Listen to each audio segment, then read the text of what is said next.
దేవుని పరిశుద్ధ నామానికి మహిమ కలుగును గాక. హల్లెలూయా. మన ప్రభువును ప్రియరక్షకుడైన యేసుక్రీస్తు శ్రేష్టమైన నామంలో నేటి మొదటి ఆరాధనకు కూడి వచ్చిన మీ అందరికి కూడా నా హృదయపూర్వకమైన వందనాలు తెలియజేస్తా ఉన్నాను. దేవుని మహాకృప కనికరాలను బట్టి దేవుడి రీతిగా ప్రతి ఒక్కరిని సజీవుల సంఖ్యలో ఉంచి మరొక ప్రభు దినాన ఆయన సన్నిధిలో మనం ఉండటానికి, ఆయన్ని స్తుతించడానికి, ఆరాధించడానికి ప్రభు సహాయము చేశారు. హల్లెలూయా. మరి మీ నాని పాస్టర్ గారు నేను కలిసి చదువుకున్నాం చెప్పారు కదా. వాస్తవానికి వారితో కలిసి చదువుకోవటం అనేది దేవుడు నాకు ఇచ్చిన ధన్యత. తలాంతులు కలిగిన గొప్ప వ్యక్తి. అనేక రీతులుగా ఈ లోకంలో ఎన్నో ఆధిక్యతలు ఉన్నప్పటికీ మరి ప్రభు ప్రేమను బట్టి మా క్లాస్లో ఉన్న ప్రతి ఒక్కరిని కూడా ఆయన ప్రేమిస్తూ, ఆదరిస్తూ, అనేక రీతులుగా సహాయం చేస్తూ, ఎందుకంటే మేమందరం దూర ప్రాంతాల నుంచి ఎక్కడెక్కడో చాలా జిల్లాల అవతల నుంచి వచ్చాము మేము ఇక్కడికి. కేవలం 50 మంది క్లాసులో ఒకరిద్దరే స్థానికులు ఉండేవాళ్ళు, అందులో మీ పాస్టర్ గారు ఒకరు. అందును బట్టి మరి ప్రతి ఒక్కరికి కూడా ఆయన ఎంతో సహకారిగా ఉంటూ, అదే రీతిగా ఆ సమయంలోనే నన్ను జేఎస్ఎంకి ఆహ్వానించితే అప్పుడు మందిరం, అప్పుడు ఆరాధన కావేరీ కళ్యాణ మండపంలో జరిగేది. బహుశా అప్పుడు ఎవరైనా ఉండుంటే నన్ను గుర్తుపట్టే అవకాశం ఉండొచ్చేమో. ఆ సమయంలో కావేరీ కళ్యాణ మండపంలో ఉండేవారు. మరి ఇన్ని సంవత్సరాల తర్వాత మరొకసారి మీ మధ్యలోనికి రావటానికి ప్రభు సహాయం చేశారు. మరి నిన్నటి దినాన్న ఈ యూత్ బైబుల్ స్కూల్లో పాలు పొందటానికి కూడా ప్రభు సహాయం చేశారు. నన్ను ప్రేమతో మీ మధ్యలోనికి ఆహ్వానించిన మరి జేఎస్ఎం ఫ్యామిలీ, అలాగే సేవకులైన ప్రభాకరయ్య గారు, హైడన్నయ్య, బెన్హేల్ గారు, మీ అందరికి కూడా నా ప్రత్యేకమైన వందనాలు తెలియజేస్తా ఉన్నాను. వాక్య ధ్యానంలోనికి వెళ్దాం. 68వ కీర్తన 31వ చరణాన్ని చదువుతూ ఉన్నాను, గమనించండి. 68వ కీర్తన 31వ చరణం. ఐగుప్తులో నుండి ప్రధానులు వచ్చెదరు, కూషీయులు దేవుని తట్టు తమ చేతులు చాచుకొని పరుగెత్తి వచ్చెదరు. ప్రార్థన. మమ్మల్ని తిమిక్కిలిగా ప్రేమించిన మా ప్రియ పరలోకపు తండ్రి, ఈ సమయంలో మరొక్కసారి మీ పాద సన్నిధి చేరటానికి మీరు చూపిన కృపను బట్టి స్తోత్రాలు. గడచిన కాలం మీ రెక్కలని భద్రపరిచారు, క్షేమాన్ని, సమృద్ధిని మా అందరికి అందించారు. వందనాలు. ఈ రీతిగా మేమందరము కూడి మిమ్మల్ని ఆరాధించడానికి మీరు సహాయము చేశారు. ప్రతి ఒక్కరిని నాయన జ్ఞాపకం చేసుకోండి. మీరు ఏర్పాటు చేసిన ఈ లేఖనాన్ని బట్టి స్తుతిస్తూ ఉన్నాం. ఈ లేఖనాల ద్వారా మాతో మాట్లాడండి. ప్రతి ఒక్కరిలో ప్రభా మీ ప్రార్థనాత్మను ఉంచండి. నన్ను మరుగు చేయండి, మీ ఆత్మచేత నింపి వాడుకొనండి. సమస్తాన్ని మీ స్వాధీనంలో ఉంచుకొనండి. మా సమయాన్ని దీవెనకరంగా మార్చమని మీకే మహిమలు ఆరోపిస్తూ యేసయ్య పరిశుద్ధ నామంలో అడిగి వేడుకుంటున్నాము తండ్రి, ఆమేన్. దేవునికి స్తోత్రం. హల్లెలూయా. ప్రభునందు ప్రియ సహోదరి సహోదరులారా, అదే రీతిగా అపోస్తుల కార్యములు 8వ అధ్యాయము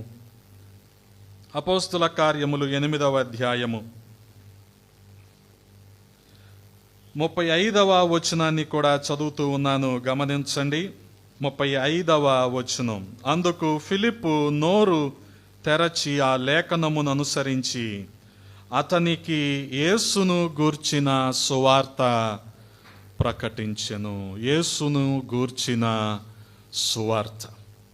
గమనించండి ప్రియ సహోదరి సహోదరులారా, మెట్టుకు ఈ అపోస్తుల కార్యములు 8వ అధ్యాయము 26వ వచనం మొదలుకొని 40వ వచనం వరకు ఉన్న వాక్య భాగములో ఫిలిప్పు గంభీరమైన ఘనమైన పరిచర్యను మనం చూస్తూ ఉన్నాం.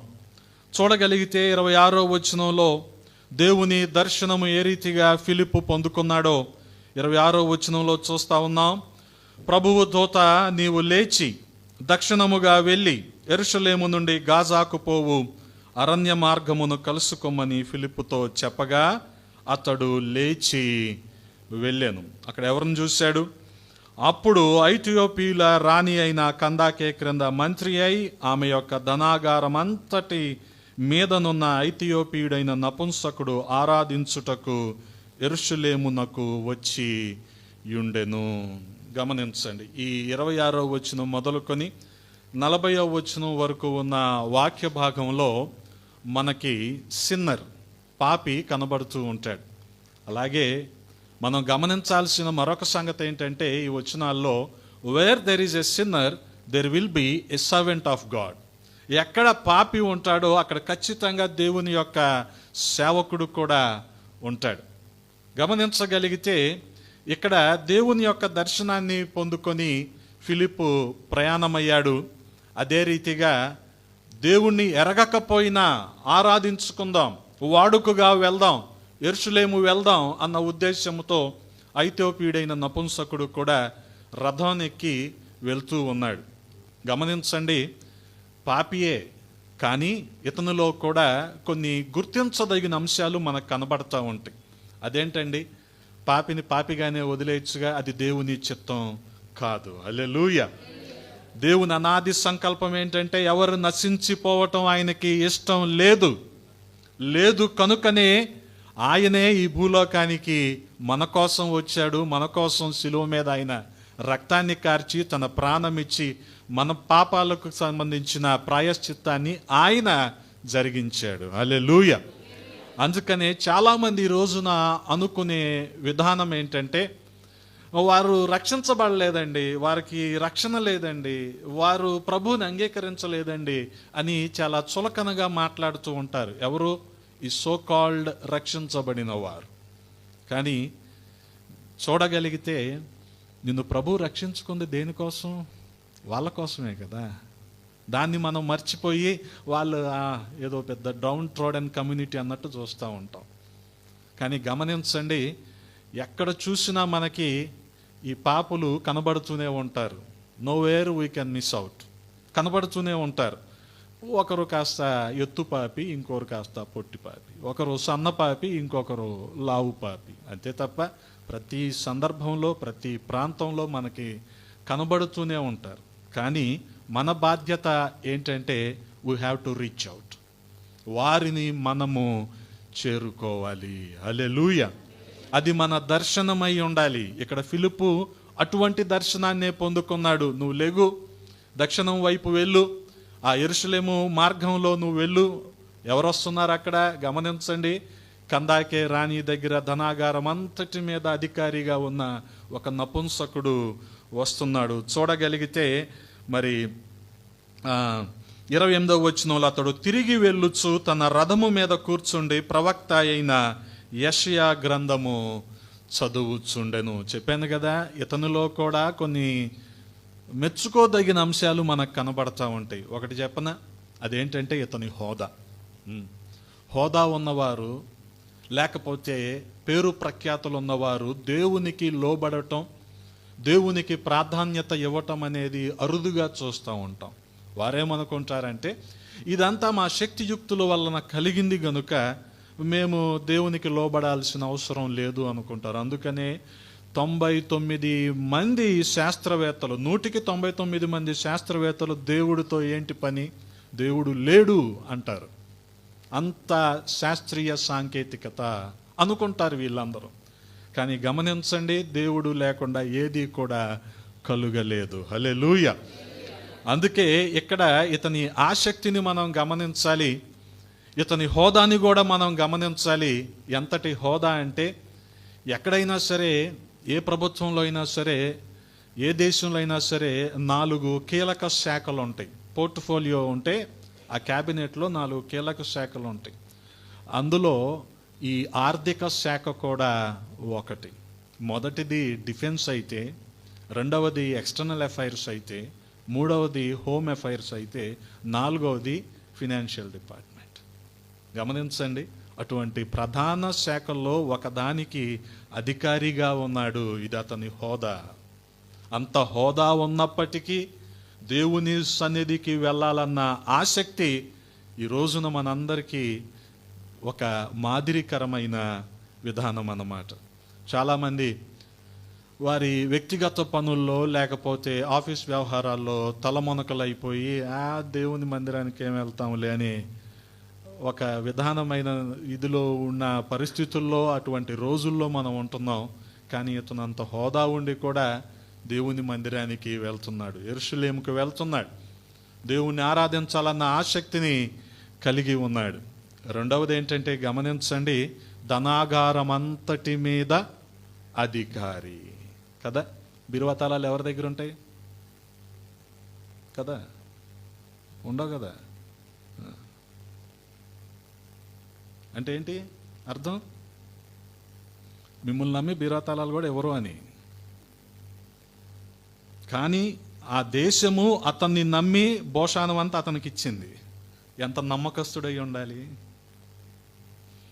అది గమనించండి. అంత నమ్మకస్తుడు ఈ నపుంసకుడు. ఇంకోటి గమనిస్తున్నారా? రథం మీద వస్తున్నాడు. రథం మీద రావాలంటే ఎవరు రథాన్ని లాక్కు రావాలి? గుర్రాళ్ళు లాక్కు రావాలి. ఐథియోపియా నుంచి యెరూషలేము వరకు 200 మైళ్ళు, అంటే గమనించండి 300 కిలోమీటర్లు. ఒక గుర్రం ఒక రోజులో 100 కిలోమీటర్లు మించి పరిగెత్తలేదు. అంటే ఇతను ఐథియోపియా నుంచి యెరూషలేము రావటానికి 300 కిలోమీటర్లు అంటే 3 రోజులు ప్రయాణం చేసి వచ్చాడు.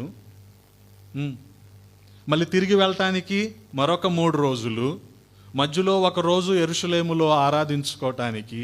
అంటే తన ముమ్మరమైన పనుల్లో ఒక వారాన్ని దేవుని సన్నిధి కోసం కేటాయిస్తున్నాడంటే ఎంత ఆసక్తి ఉండాలి అతనికి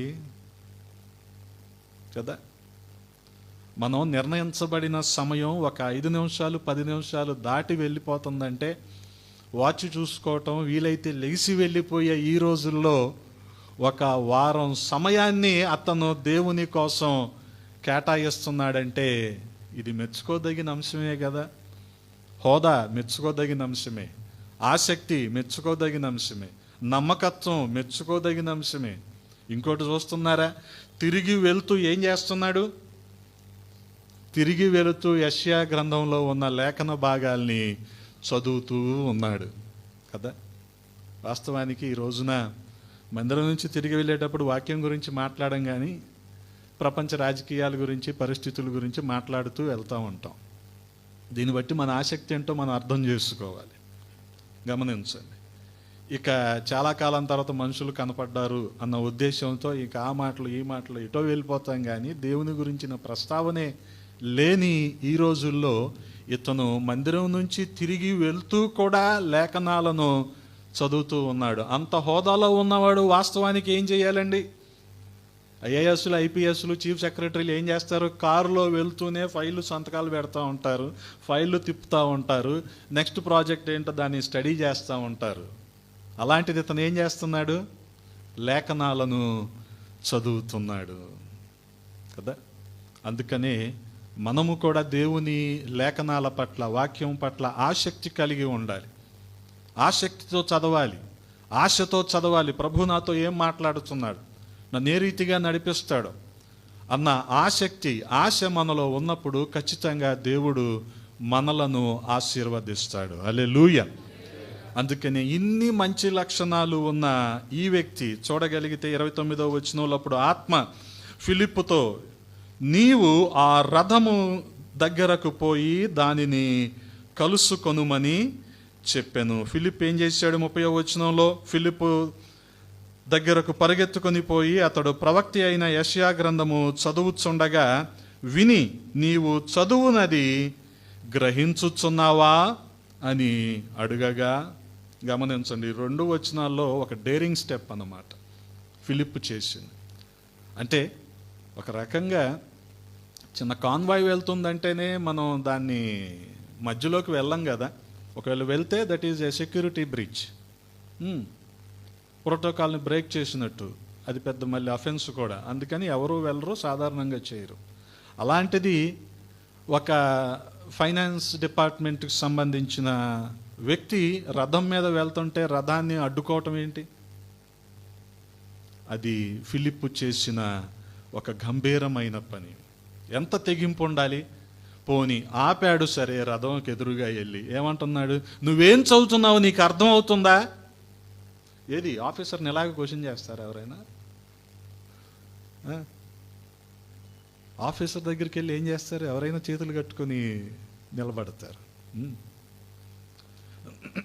నేను పల్లెటూరులో ఉంటాను. మా ఇంటి ఎదురుగానే ఎంఆర్ఓ ఆఫీస్, ఇవన్నీ గమనిస్తూ ఉంటాను కదా. టేబుల్ ఒక చోట ఉంటుంది, ఎంఆర్ఓ ఒక చోట కూర్చుంటాడు, కానీ ఆ ఎదురుగా వేసే కుర్చీలు ఎక్కడో ఉంటాయి. అంత దూరం ఉంటుంది. ఇదంతా కూడా మళ్ళీ ప్రోటోకాలే. అటువంటిది వెళ్ళి ఎవరైనా ఎంఆర్ఓని క్వశ్చన్ చేస్తారా? ఏది ఒక మండల మ్యాజిస్ట్రేట్ని ఎవరు క్వశ్చన్ చేయలేనప్పుడు ఒక ఫినాన్స్ సెక్రటరీని ఎవరు క్వశ్చన్ చేయగలరు? కానీ వెళ్ళి ఏమంటున్నాడు? నువ్వేం చదువుతున్నావో నీకు అర్థమవుతుందా? అప్పుడు ఆయన ఏమనాలి? అరెస్ట్ ఇమ్మనాలి. కానీ ఆయన ఏమంటున్నాడు?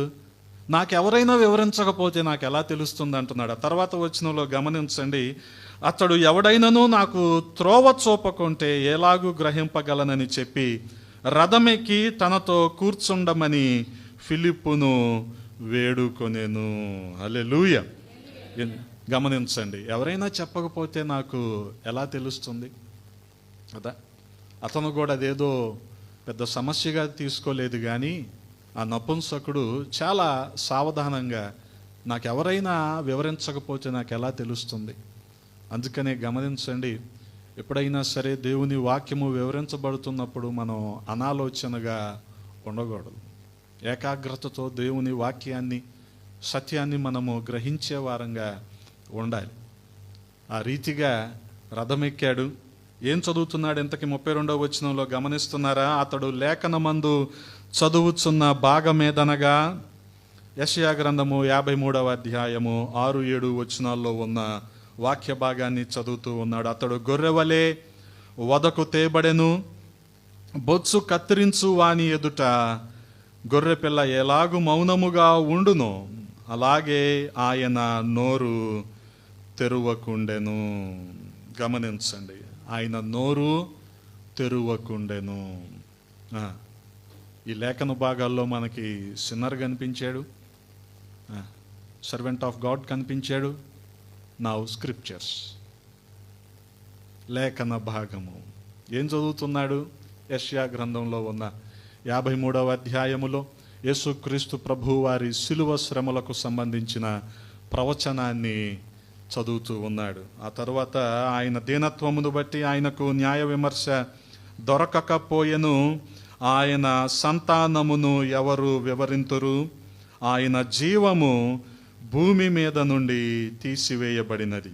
అప్పుడు నపుంసకుడు, ప్రవక్త ఎవను గూర్చి ఇలాగు చెప్పుచున్నాడు? తన్ను గూర్చియా వేరొకని గూర్చియా? దయచేసి నాకు తెలుపమని ఫిలిప్పును అడిగెను. అందుకు ఫిలిప్పు నోరు తెరచి ఆ లేఖనమును అనుసరించి అతనికి యేసును గూర్చిన సువార్త ప్రకటించెను. హల్లెలూయా. గమనించండి, ఫిలిప్పు చేసిన పనేంటి? నోరు తెరిచి లేఖనంలో బట్టి యేసుక్రీస్తును గూర్చిన సువార్తను ప్రకటించాడు. ఇప్పుడు ఎవరు కనపడుతున్నారు ఇక్కడ మనకి? సేవియర్. ఎక్కడ సిన్నర్ ఉంటాడో అక్కడ సర్వెంట్ ఆఫ్ గాడ్ ఉంటాడు. ఖచ్చితంగా స్క్రిప్చర్స్ అనుగుణంగా వారితో మాట్లాడాలి. ఎవరిని ప్రకటించాలి మనం, లేకపోతే ఎవరిని ప్రొజెక్ట్ చేయాలి? సేవియర్. ఇక్కడ ఫిలిప్పు, అయ్యా నాకు 3 కుమార్తెలు, నా పరిస్థితి ఇది, ఈ చెప్పుకోవట్లా. ఏమంటున్నాడు? లేఖనాన్ని అనుసరించి యేసును గూర్చిన సువార్తను ప్రకటిస్తున్నాడు. హల్లెలూయా. గమనించగలిగితే 32వ వచనంలో ఆయన నోరు తెరవలేదు, 35వ వచనంలో ఫిలిప్పు నోరు తెరుస్తున్నాడు. ఎంత గొప్ప సంగతి అండి! ఎంతమంది బాధిస్తున్నా సరే ఆయన నోరు తెరవలేదు. ఏం ప్రేమ అండి అది! ఏం ప్రేమ, ఏం త్యాగం! వాస్తవానికి ఒక చిన్న దెబ్బ తగిలితేనే మనం యాజిటేట్ చేస్తామే, అటువంటిది అన్యాయంగా ఆయన తీర్పు తీరుస్తున్నా సరే ఆయన నోరు తెరవలేదు కదా. ధవలవర్ణుడైన ఆయన మన కోసం ఆ శిలువ శ్రమలు అనుభవించి రక్తవర్ణుడిగా మారిపోయాడు. హల్లెలూయా, హల్లెలూయా. గమనించండి, ఆయన ఇన్ని అనుభవిస్తున్నా సరే నోరు తెరవలేదు, నోరు తెరవలేదు. ఇది ఈ రోజున క్రైస్తవుడికి ఒక మ్యాండేట్. ఏది? శ్రమలు అనుభవిస్తూ ఉన్నప్పుడు మనం కూడా నోరు తెరవకూడదు. కానీ ఇదేంటంటే మనకి పూర్తిగా వ్యతిరేక దిశలో మనం నడుస్తూ ఉంటాం. అంటే వాక్యం ఏం చెప్పిందో దానికి పూర్తిగా వ్యతిరేక దిశలో నడుస్తూ ఉంటాం. మనకి చిన్న ఇబ్బంది కలిగితేనే గట్టిగా అరవటానికి ప్రయత్నిస్తూ ఉంటాం. చిన్న ఆటంకం కలిగితేనే మనం దీన్ని బహిరంగంగా అందరికీ తెలియజేయటానికి ప్రయత్నిస్తూ ఉంటాం. కానీ ప్రభువుని ప్రకటించాల్సిన విషయం దగ్గరికి వచ్చేసరికి మాత్రం నోరు మూసుకుంటాం. ఎంత ప్రమాదకరమైన భక్తో తెలుసా ఇది మనకు? ఎక్కడ మనం నోరు తెరవాలి, ఎక్కడ మనం నోరు తెరవకూడదు అనేది ఖచ్చితంగా మనం తెలుసుకోవాలి.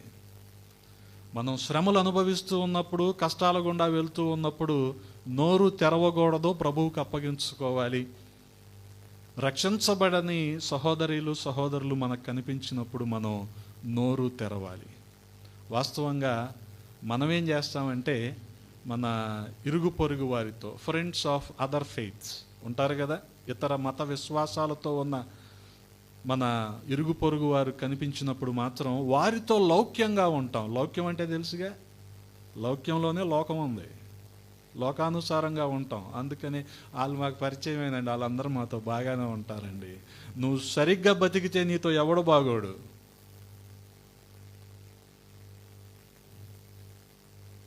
ఇది ఒక నిజమైన క్రైస్తవుడి లక్షణం.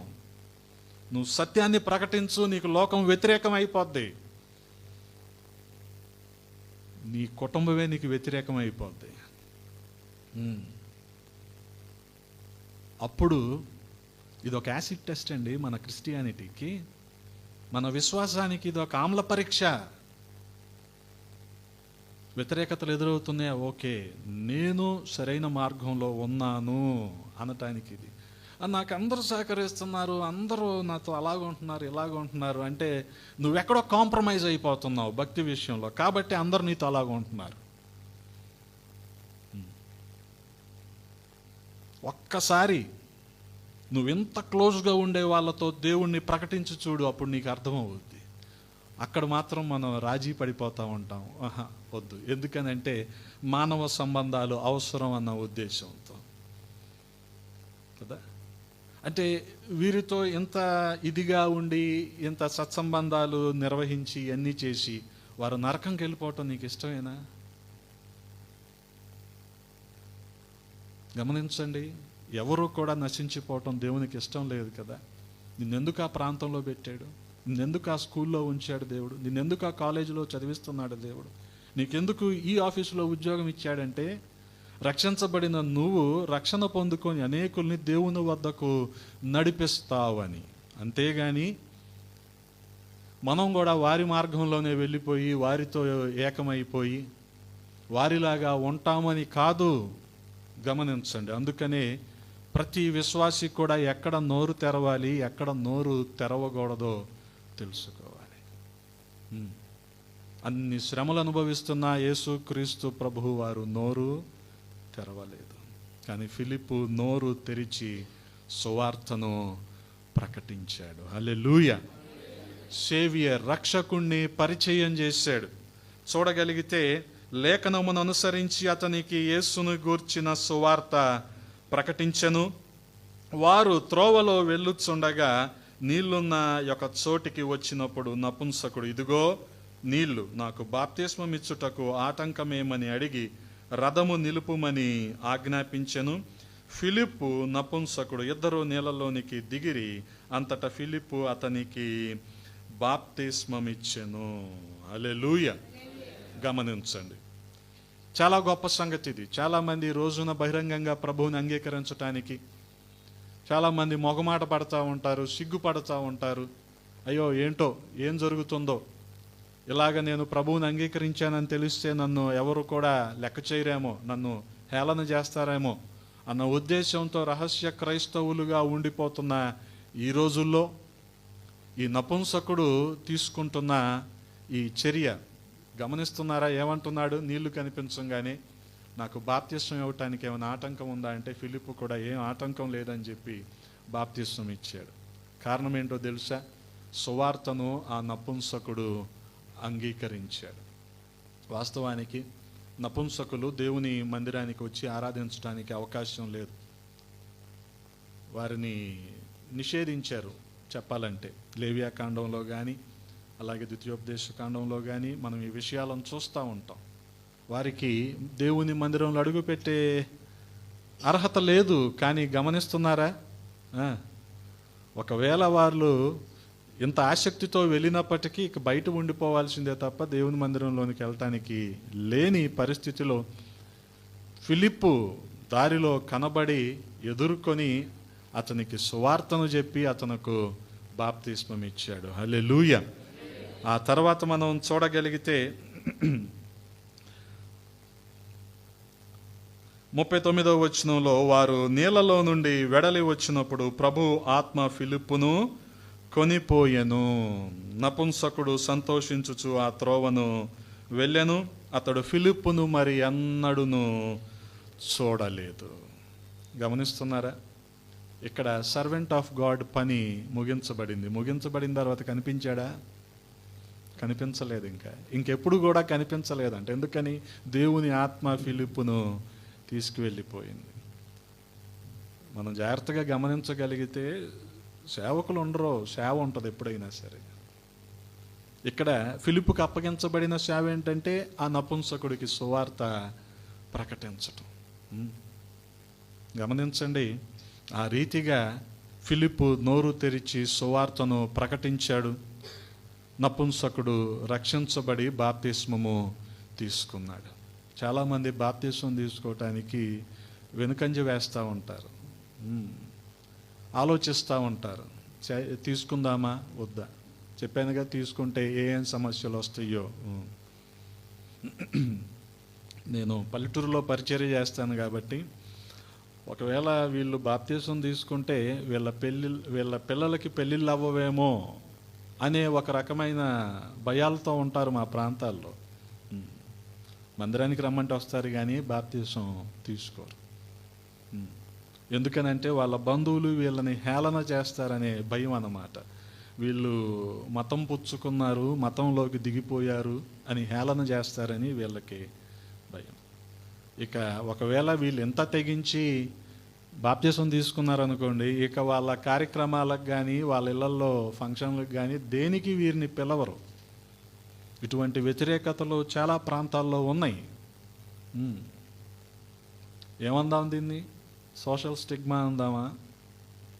కానీ వీటిని అధిగమించి వస్తేనే ఖచ్చితంగా దేవుడు ప్రతి వ్యక్తిని కూడా దీవిస్తాడు, ఆశీర్వదిస్తాడు. దాన్ని బట్టే మన విశ్వాసం ఏంటో మనము పరీక్షించుకోగలుగుతాం.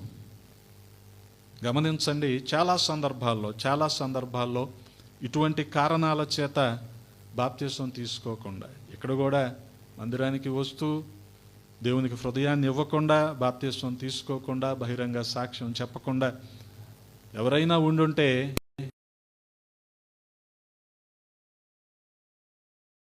అంగీకరించండి, బాప్తిస్మం తీసుకోండి. ఎందుకనంటే ఏ సమయానికి మనిషి ప్రాణం పోద్దో మనకి తెలియదు కదా. ఈ రోజున కనిపించిన మనిషి రేపు కనిపిస్తాడన్న నమ్మకం లేదు.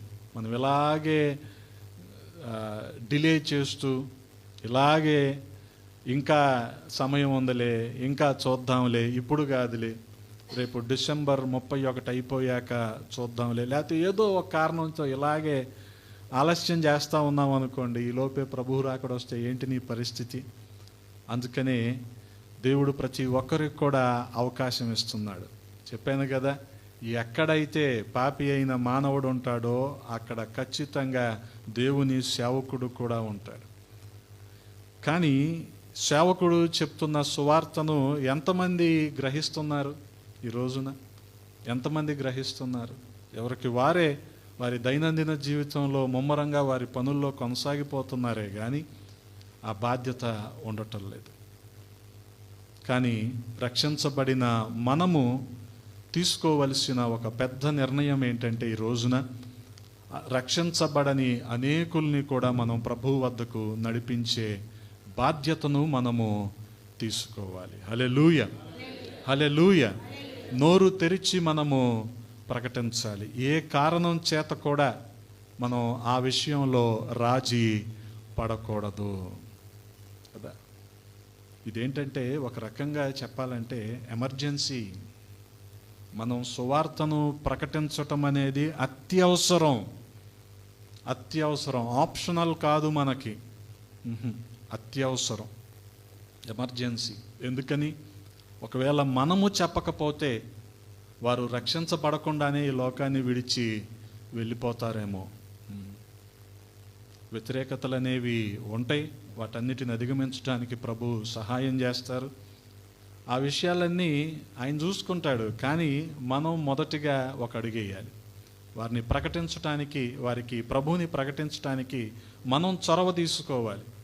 ఏ కారణం చేత అయినా సరే మనము చొరవ తీసుకొని ప్రభువుని ప్రకటించాలి. హల్లెలూయా.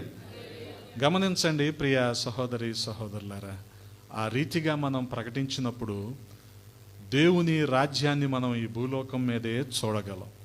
అందుకే కదా ఎవరు నశించిపోవటం దేవునికి ఇష్టం లేదని చెప్పాను. 68వ కీర్తనలో మనం చదువుకున్నాం, కూషీలు దేవుని దగ్గరికి ఎలా వస్తున్నారంటండి? పరిగెత్తుకొని వస్తున్నారు. ఎవరు కూషీలు? Africans of the present day. వాళ్ళే ఇప్పుడు మనం చదువుకున్న ఐథియోపియలు. వాళ్ళు దేవుని దగ్గరికి ఎలాగ వస్తున్నారు? పరిగెత్తుకొని వస్తున్నారు. ఈ రోజున దేవుని తెలుసుకోవాలని అనేకులు, ప్రభువుని ఎరగని వారు అన్యులు అనేకులు ఆసక్తి కలిగి ఉన్నారు. కానీ దానికి తగిన ఆ బాధ్యతను మనం తీసుకొని వారికి ప్రకటిస్తున్నామా? ఇది ఆలోచించాలి, ఇది ఆలోచించాలి. అందుకనే where there is no vision people perish. ఎక్కడైతే దర్శనం లోపిస్తూ ఉంటుందో అక్కడ జనులు ఎలాగుంటారు? కట్టు లేకుండా ఉంటారు. దేవుని లేఖనాలు చెప్తా ఉన్నాయి. అలాగే where there is no mission ministry perish. ఎక్కడైతే మిషన్ వర్క్ జరగదో, సువార్త ప్రకటించబడటం అనేది జరగదో, అక్కడ పరిచర్య కుంటుపడుతూ ఉంటుంది. అందుకనే నేను మా మందిరంలో చెప్తా ఉంటా, మందిరంలో ఎక్కువ ఎవరు ఉండాలంటే వయసు మళ్ళిన వారు, నడవలేకుండా ఉన్నవారు, కాస్త వృద్ధాప్యంలో అనారోగ్యంతో ఉన్నవారు వారే ఉండాలి. ఈ యవనస్తులు అందరూ ప్రకటించే పనిలో ఉండాలని చెప్తా నేను. కారణం ఏంటో తెలుసా? బయట చాలామంది ప్రభువుని ఎరుగకుండానే ఈ లోకంలోనే నశించిపోతున్నారు. ఆ భారం మనకి కావాలి, ఆ బాధ్యతను మనం వహించాలి. బద్దలైన ఆ బండ సందుల్లో నిలబడే వాళ్ళు ఎవరంటే నేనున్నాను అనాలి. వాళ్ళు వెళ్తారులే, వీళ్ళు వెళ్తారులే కాదు. నువ్వేం చేస్తావు కదా? చెప్పాను కదా, అత్యవసరమని. సువార్తను ప్రకటించటం అనేది ఈ రోజున అత్యవసరం. అది అందుకని యోధా పత్రికలో కూడా రాయబడి ఉంటుంది కదా, అగ్నిలో నుండి లాగినట్టు లాగాలి, అత్యవసరం. అప్పుడు అన్ని ప్రోటోకాల్ ఫాలో అవుతామా? ఫైర్ యాక్సిడెంట్ జరిగినప్పుడు కాదు కదా. అది అత్యవసరం కాబట్టి వాళ్ళని ఎలాగైనా రక్షించాలనుకుంటాం. అందుకని ఈ రోజున మనము ఈ వాక్యపు వెలుగులో సువార్తను ప్రకటించాలి అన్న విధంగా బోధించబడుతూ ఉన్నాం. అటు దర్శనాన్ని కలిగి ఉందాం. ఆ రీతిగా ప్రతి ఒక్కరము కూడా ప్రభువుకు లోబడదాం. సువార్తను ప్రకటించే భారాన్ని, బాధ్యతను తీసుకుందాం. అనేకులను ప్రభువు వద్దకు నడిపిద్దాం. ప్రభువు అటువంటి కృప మనందరికీ దయచేయునుగాక. ఆమేన్. తలలు వంచండి, చిన్న ప్రార్థన చేసుకుందాం. ప్రతి ఒక్కరము కూడా విన్న మాటలను బట్టి ప్రభు ఈ ఉదయకాల సమయంలో మనతో మాట్లాడిన విధానాన్ని బట్టి ప్రతి ఒక్కరము కూడా రక్షించబడిన అనుభవంలో ఉంటూ అనేకులను కూడా ప్రభువు వద్దకు నడిపించాలన్న భారాన్ని కలిగి ఉండటానికి బోధించబడ్డాం. కాబట్టి ప్రతి ఒక్కరము కూడా మనల్ని మనం ఒకసారి పరిశీలన చేసుకుందాం.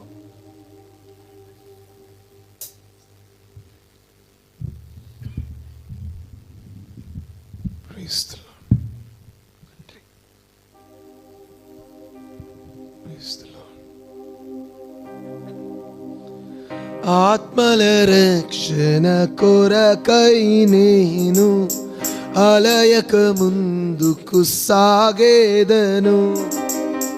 ఆత్మల రక్షణ కొరకై నేను అలయక ముందుకు సాగేదను. అంతము వరకు ప్రకటింతును మరణించి లేచిన ప్రభుయే. చప్పట్లు కొడతా అందరం కలిసి. అంతము వరకు మరణించి లేచిన ప్రభు యేసును హత సాక్షులలో చేరుటకై ప్రకటింతును నీ సువార్త. చెప్తామా తీర్మానంతో? హత సాక్షులలో చేరుటకై ప్రకటింతును నీ సువార్తను. ప్రకటింతును నీ సువార్త. సకల జనులకు సహనముతో సత్యవాక్యము ధ్యానించు. సమయమునందు సత్యవాక్యమును ధ్యానించు. సమయమునందు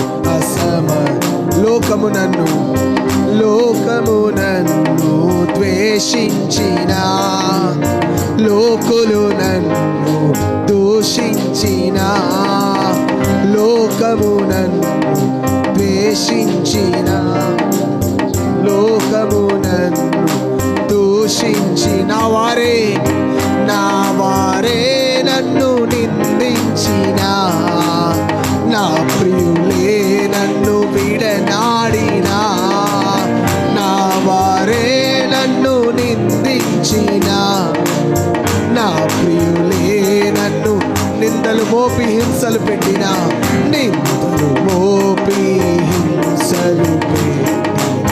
ప్రకటింతును నీ సువార్త. ఒక తీర్మానంతో చెప్తాము.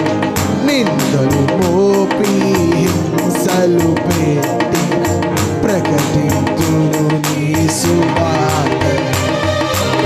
ప్రకటింతును నీ సువార్తను. సకల జనులకు సహనము సత్యవాక్యము ధ్యానించుచు. సమయమునందు అసమయమునందు సత్యవాక్యము ధ్యానించుచు.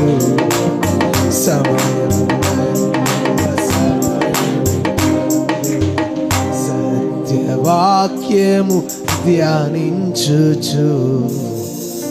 సమయమునందు అసమయమునందు.